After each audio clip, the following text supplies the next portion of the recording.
Lockdown से पहले गीता के घर का नजारा कुछ ऐसा था कि रोहन ऑफिस जाता था और शिविन स्कूल। जिनके घर से जाने के बाद गीता काम खत्म करके बाकी समय आराम करती थी। लेकिन लॉकडाउन के बाद ऑफिस और स्कूल घर में ही खुल गए और इससे गीता का हाल वो तो आपको देखने में ही मजा आएगा। शिविन, ओ शिविन, महाराज उठने के लिए क्या 21 तोपों की सलामी लेंगे? अरे बिस्तर से बाहर निकल, ऑनलाइन क्लास स्टार्ट होने वाली है। अरे तुम भी हद करती हो, स्पीकर की तरह चिल्लाने की क्या जरूरत है? दिख नहीं रहा मेरी कॉन्फ्रेंस चल रही है। अब कैमरा और स्पीकर ऑन कर रहा हूं, मुझे कोई शोर नहीं चाहिए। इस पर जैसे ही रोहन लैपटॉप का कैमरा और स्पीकर ऑन करता है तभी कुकर की सीटी बजती है। करा लो अब इसे चुप। लॉकडाउन नहीं हुआ, मेरी मौत का फरमान जारी हो गया। दोनों बाप बेटे ने नाक में दम किया हुआ है। ऐसा बोलकर गीता वहां से शिविन के कमरे में पहुंच जाती है, जहां शिविन अभी भी सो रहा होता है। ओ आलसी, अब अगर 5 मिनट में नहीं उठाना तो आज तेरा गेम और यूट्यूब कैंसिल। माँ की बात सुनकर शिविन बिना 1 मिनट गंवाए उठ खड़ा होता है। उठ गया, अभी नहाकर भी आता हूँ। ये नाटक कहीं और, मुंह पर गीला कपड़ा मार और पढ़ने बैठ। शिविन की ऑनलाइन क्लास स्टार्ट हो जाती है, जिस पर गीता उसे वहां बिठाकर रसोई में चली जाती है। थोड़ी देर में उसे कमरे से कुछ आवाज सुनाई देती है, जिसे सुनकर वो कमरे में वापस आती है। हाय राम, तुझे क्लास अटेंड करने के लिए बोला था, कैमरा ऑफ करके बिस्तर पर नाचने के लिए नहीं बोला था। मम्मी मुझे कुछ समझ नहीं आ रहा, आप बाद में पढ़ा देना ना, वैसे भी अटेंडेंस तो लगी गई है। हाँ हाँ बेटा, जरूर बन जा। तू अभी से हम सबका बाप बन जा। अरे नहीं मतलब कहाँ से लाते हो इतना दिमाग, और पढ़ाई करते हुए ये चला कहाँ जाता है? नाइस क्वेश्चन, दिमाग से पूछकर बता दूंगा। शिविन की बातों से परेशान होकर गीता उसे मारने के लिए जैसे ही आगे बढ़ती है तभी वो कमरे से बाहर भाग जाता है। अब शिविन आगे आगे और गीता हाथ में चप्पल पकड़े उसके पीछे पीछे पूरे घर में दोनों घूम रहे होते हैं।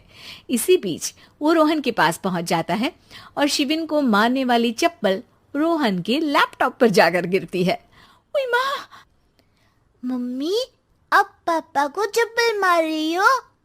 वो आज तक के रिपोर्टर, चुपचाप जाकर क्लास अटेंड कर ले, नहीं तो अगली तेरे पीछे लगेगी। इस पर शिविन वहां से चला जाता है, जिसके बाद रोहन गीता से कहता है, इस सर्कस के लिए कुछ बोलना चाहोगी? अरे क्या करूं, जब से तुम दोनों घर में रहने लगे हो, घर अपने आप ही सर्कस बन गया है और मैं तुम्हारी नौकर। कभी बेटी को संभालो तो कभी बाप के नखरे उठाओ।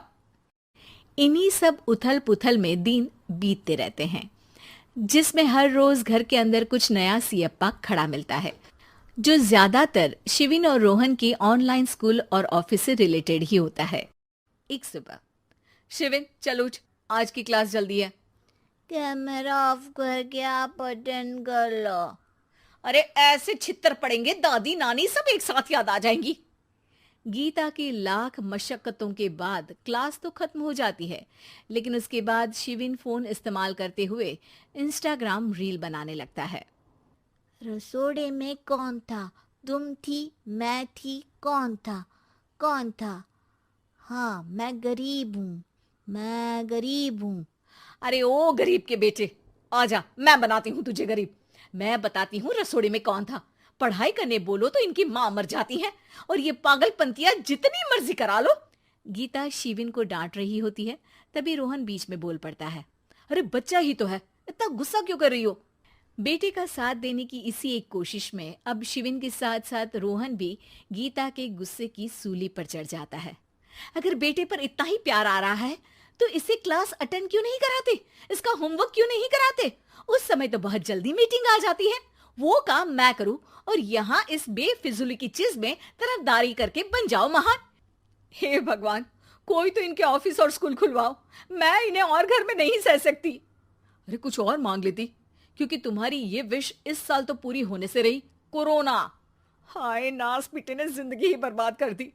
खाए कोई पचाए कोई, कल मुझे चुन चुन कर सबको मेरी बद्दुआ लगेगी। उन्होंने दुनिया का और इन बाप बेटे दोनों ने मेरा जीना मुश्किल कर दिया। गीता वहां से चली जाती है, जिसके बाद रोहन शिविन से कहता है, अरे तुम्हारी मम्मी इतनी भड़की हुई क्यों है? आपकी वजह से पूरा समय घर में रहते हो और उस पर कोई काम कराने की जगह बस ऑर्डर देते रहते हो। अच्छा बेटे, सारा इल्जाम मुझ पर? पूरा दिन तो वो तुम पर ही चिल्लाती है। हाँ, मतलब दोनों का 50-50 है, कुछ करना पड़ेगा। वो कहते ना, make the best out of worst. I have an idea. वैसे तुम्हारी माँ सही कहती है, बहुत जुबान चलाने लगे हो, कम बोला करो।